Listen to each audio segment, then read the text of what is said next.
Last 6 से 7 महीने के ट्रीटमेंट के बाद जो राइट आई 6/60 विजुअल एक्यूटी उसकी थी वो 6/9 तक पहुंच जाती है और लेफ़्ट आई जो कॉर्न फिंगर 1 मीटर था वो लेफ़्ट आई 6/18 तक पहुंच जाती है और हमारे पेशेंट को काफ़ी अच्छा फील होने लगा, अच्छी राहत मिल गई।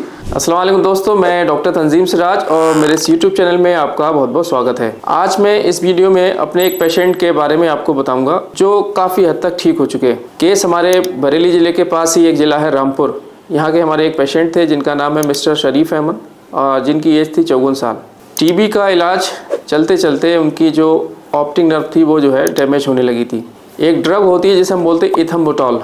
इथम्बुटॉल की टॉक्सिसिटी की वजह से उनकी नस जो है ख़राब होने लगी थी और पेशेंट को बहुत ही कम दिखने लगा था। फरवरी के पहले हफ्ते में वो मेरे पास क्लिनिक में आए थे। एट दैट टाइम उनका जो विज़न था वो राइट आई का जो विज़न था उनका 6/60 था और लेफ़्ट आई में कॉर्न फिंगर 1 मीटर का था। लेकिन जैसे जैसे ट्रीटमेंट चलता गया और उनको सुधार होता गया और जब हमारे पेशेंट ने VEP टेस्ट मैक्स हॉस्पिटल के अंदर कराया तो उसमें लिख करके आया कि demyelination, optic nerve pathway dysfunction, demyelination का क्या मतलब होता है? जो नर्वस सिस्टम के अंदर जो हमारे जो न्यूरॉन्स रहते हैं, न्यूरॉन के चारों तरफ एक माइलिन शीथ रहती है। उस माइलिन शीथ का जो है उसमें डैमेज होने लगता है और डैमेज होने की वजह से जो ट्रांसमिशन होना चाहिए वो नहीं हो पाता है, जो कंडक्शन होना चाहिए वो नहीं हो पाता है।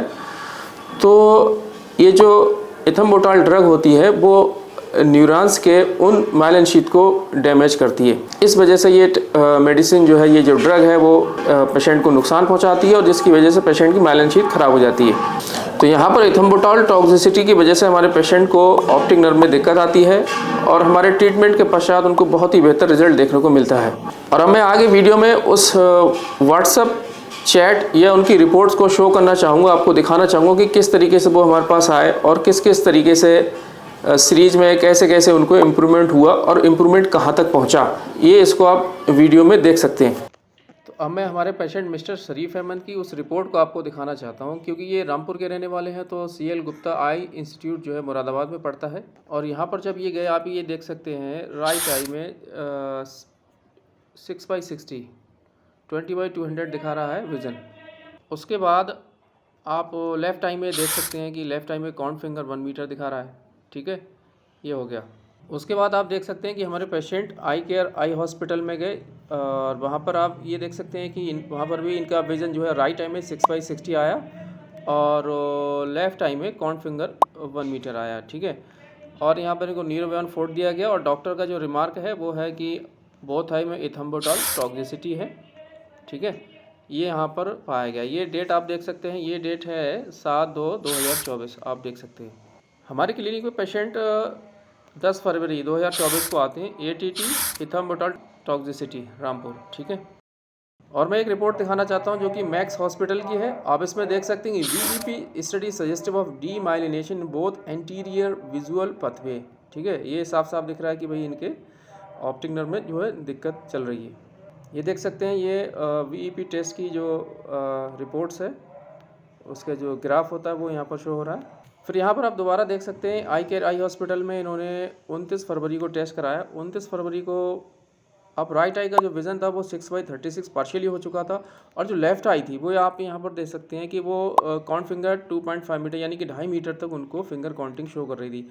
और डॉक्टर रिमार्क में लिखा हुआ सिम्टोमेटिकली बेटर। ठीक है, थोड़ा इनको बेहतर दिखाई पड़ रहा है, ये इनका लिख करके आया। और उसके बाद लास्ट में आप देख सकते हैं 29 अगस्त 2024 ये जो 6/60 राइट आई का विज़न था वो 6/9 हो चुका है और लेफ़्ट आई जो कॉर्न फिंगर 1 मीटर था वो 6/18 तक पहुंच चुका है।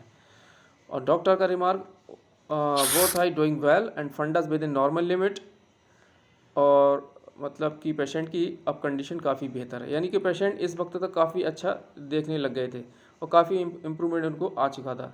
और इसके बाद से इन्होंने हमारे यहाँ पर ट्रीटमेंट रोक दिया क्योंकि इनको काफ़ी बेटर फील होने लगा था। ये देखिए इन्होंने लिखा है फ़र्क तो काफ़ी है, विज़न चेक करवाया था तो हमारी तरफ से यहाँ आंसर आया ओके गुड, माशाल्लाह बहुत फ़र्क है। और आप देख सकते हैं कि लास्ट 6 से 7 महीने के ट्रीटमेंट के बाद जो राइट आई 6/60 विजुअल एक्यूटी उसकी थी वो 6/9 तक पहुंच जाती है और लेफ़्ट आई जो कॉर्न फिंगर 1 मीटर था वो लेफ़्ट आई 6/18 तक पहुंच जाती है। ये 6 से 8 महीने के ट्रीटमेंट का सफ़र है और हमारे पेशेंट को काफ़ी अच्छा फील होने लगा, अच्छी राहत मिल गई। और अब लास्ट में मैं मैसेज देना चाहता हूँ उन सभी व्यूवर्स को जो इस वीडियो को देख रहे हैं कि अगर आपको या आपके फैमिली मेम्बर को किसी भी तरीके से ऑप्टिक नर्व के अंदर दिक्कत आ रही है, चाहे वो कोई भी कॉज हो सकता है, उन सभी कॉज के लिए हम यहाँ पर आपको होम्योपैथी का बेस्ट ट्रीटमेंट प्रोवाइड करा रहे हैं। चाहे वो ग्लूकोमा की वजह से आपकी नस सूख रही हो, चाहे ट्यूमर की वजह से सूख रही हो, या फिर IAH की वजह से हो रहा हो, प्रेशर बढ़ जाता है, CSF का लेवल बढ़ जाता है, ऑप्टिक नर्व पे कंप्रेस होती है, दबती है, प्रेशर बढ़ता है तो उसके अंदर ब्लड फ्लो घटने लगता है। चाहे LHON के केस हो, चाहे ट्रॉमेटिक ऑप्टिक न्यूरोपैथी हो, चाहे ROP के केसेस हो, मतलब कई सारे, चाहे हाइड्रोसेफेलस हो गया, पानी भर गया उसके बाद नस सूखने लगी, कई सारे कारण होते हैं। कभी कभी अननोन कॉज भी होता है, चाहे NMO हो, मॉक पॉजिटिव हो, मल्टीपल स्क्लेरोसिस यानी कि MS हो। इन बहुत सारी वजहों से पेशेंट की जो है ऑप्टिक नर्व सूखने लगती है और उसके बाद पेशेंट को दिखाई देने में बहुत ही ज़्यादा दिक्कत आने लगती है। तो इन सभी कारणों के लिए हम आपको एक बेहतर से बेहतर ट्रीटमेंट प्रोवाइड कराएंगे। उसके लिए आप हमारे व्हाट्सअप नंबर पर हमें अपनी रिपोर्ट शेयर कीजिए, साझा कीजिए और हमसे बात कीजिए, फ़ोन से बात कीजिए, अपने केस के बारे में डिस्कस कीजिए और अपना ट्रीटमेंट जो है हमसे शुरू कीजिए। या फिर आप हमारे क्लिनिक पर भी विजिट कर सकते हैं। क्लिनिक हमारा बरेली में है, यानी कि उत्तर प्रदेश में है। तो वीडियो को सुनने के लिए शुक्रिया, थैंक यू।